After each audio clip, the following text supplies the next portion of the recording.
Granblue Fantasy Versus. No, it's not BlazBlue for your Gran. It's a fighting game spin-off from Granblue Fantasy, a gacha role-playing game, and inherits its magic-infused medieval fantasy setting and anime aesthetic. It doesn't play like a typical anime fighter and feels more like a Street Fighter-style traditional 2D fighting game, but one with a surprising number of beginner-friendly features. Being a fighting game beginner myself, I decided to check it out. When I first started the tutorial, it felt pretty traditional. It goes through the mechanics and controls, and it was hard to stay interested and motivated to get to the more advanced sections. So I quit the tutorial and went into Granblue's main single player story content, RPG mode. It's pretty great. The first part serves as a tutorial, but spread out with plenty of opportunities to practice what you've learned. The story isn't super gripping for me, and the cutscenes go between short, fully animated sections and visual novel style, mostly static images during dialogue. I don't mind that though, because it feels way more engaging than a normal fighting game tutorial. You're not just studying up so you can eventually go on to play the game, you are just playing a game and learning as you go. RPG mode works a bit like a side-scrolling beat-em-up. Most levels pit you against a horde of weaker enemies, but you can use and practice your character's full kit against them. There are mini missions and objectives that encourage you to use different tools. And then you find boss fights which are more like traditional fighting game bosses. The difficulty is pretty forgiving and can be adjusted. The RPG style features could also be a way for the player to set their own difficulty to an extent. You can grind and level up your weapons and skills to do more damage and give yourself defensive tools, or you can ignore those and try to progress by developing your own abilities. Likewise, you can choose to be assisted by an AI or player controlled character for a co-op experience. Aside from making the game easier for newcomers or anyone who chooses to use it, this could be a fantastic way for a more experienced player to play with a newbie to the genre, or just two friends of any skill level without beating each other up. Of course, you can still play this game in the traditional way and beat each other up, but adding more options for ways to play with friends is fantastic in my opinion. After having some fun and learning the basics in the RPG mode, I went back to the mission mode tutorial and I was much more able to engage with it, having had some fun already. I like that you can choose your character for most of the missions. You get 5 goes at each mission and then can move on whether you passed any of them or not. So if you get stuck, you can move on and come back to something later.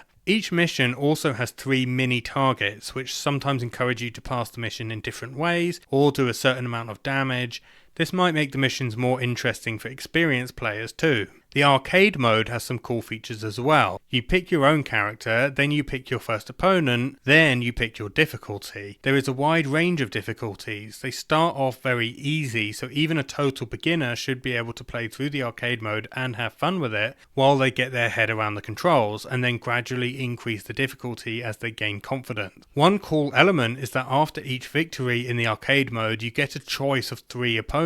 One at your current difficulty, one at the difficulty below, and one at the difficulty above. If you feel you're breezing through and want a bit more of a challenge, you can pick the higher difficulty. Likewise, if you're getting stressed and want an easier match, you have that option too. You might also decide to pick one based on a character that you really want to play against for whatever reason. I enjoyed the short character interactions at the start of each fight, especially in my playthrough as Ladiva. I picked Ladiva as most of the roster don't visually appeal to me much. I'm not really into the waifish anime fanservice style embodied by much of the cast, but I love Ladiva's over-the-top wrestler look. Discovering that the brawny brawler talks about love in all her pre-match interactions only increased my enjoyment. I'm not used to playing a grappler, but thanks to the flexible difficulty options, I was able to play through the full arcade mode with her. Wanting to be able to play this awesome character without just relying on easy opponent AI, I went back to the mission mode. I practiced a couple of the basic missions with Ladiva and then went into her character specific missions, which exist for every character in the roster. The first few are going through the character's special moves. This is cool. It also includes variations such as pressing another button after landing a grab to change the direction the opponent is thrown.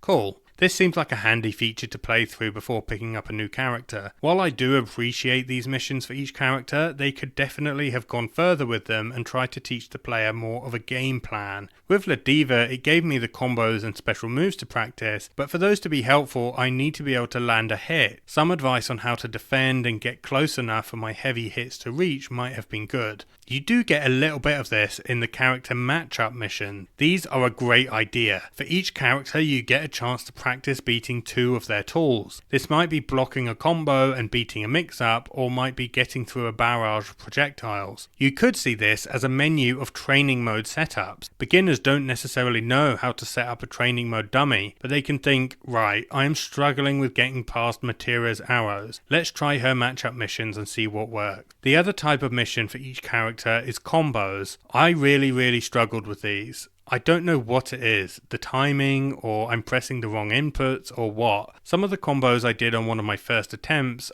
other combos took dozens and dozens of tries, and some I still haven't been able to finish. Having a system to visualize the timing required for different challenges might be one way to help the beginner see where they are going wrong with these, as I don't think they are intended to be as challenging as I have found them. Having honed my skills in the missions, I decided it was time to hop online. After a few matches against AI to get my initial ranking, while waiting for a match I kept going with the combo missions. This was where some of my dozens of failed attempts came in, as I waited a long time for an opponent to turn up. Eventually one did, another beginner. Great. We fought a couple of battles which I lost, and then the option to rematch disappeared. You can only play 2 matches in a row before you have to go back to matchmaking in ranked. This would be fine if there were loads of people playing online, but when you've waited half an hour for another human being to turn up, it would be nice to be able to keep playing with them. And this is the big problem with Granblue Fantasy Versus. The online. The game was released in early 2020, soon before pretty much all play was forced online, and the experience wasn't good. The game was stuck on creaky old delay-based netcode, making it a much less smooth experience than games like Guilty Gear Strive that use modern rollback netcode. This contributed to a bit of a negative spiral.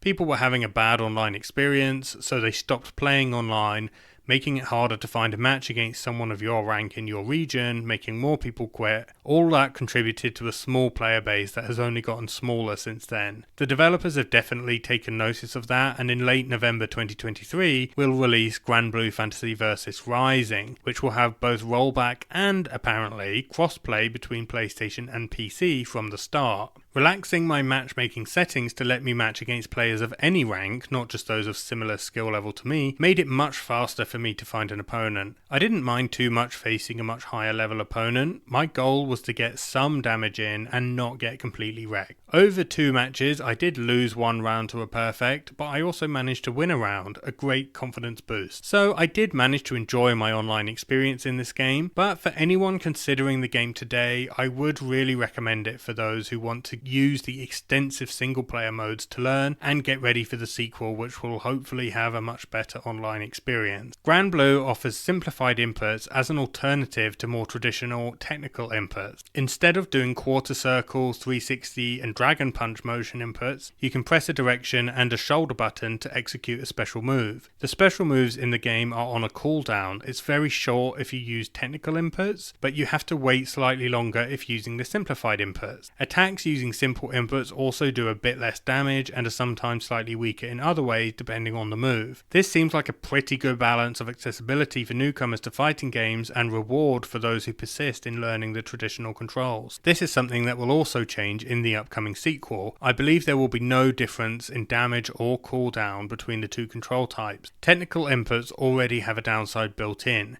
They take longer to input. Even if you're a seasoned fighting game player, it inevitably takes a few more frames to execute a movement than simply pressing a button and a direction. My understanding is that these pros and cons of the 2 input styles are used by high-level players. Usually they will use technical inputs for the reduced cooldowns and other benefits, but when speed is the most important, they will use the simplified input. To me, this feels like a nice feature for beginners that also adds complexity for experienced players. I'm definitely planning to make a video about the sequel when that comes out, so we'll see what impact is made by leveling the playing field for the 2 control types. Granblue Fantasy Versus does so much right and offers so much for beginners, but there is loads of room for improvement. It's currently priced at £17 full price on Steam and will likely be available even cheaper on sale at some point. To me, this is great value and has got me excited for Rising. Play what looks cool to you, play what your friends want to play, and if you want different learning tools and more ways to get comfortable with a fighting game through unusual single player and co-op multiplayer experiences, play Granblue Fantasy Versus.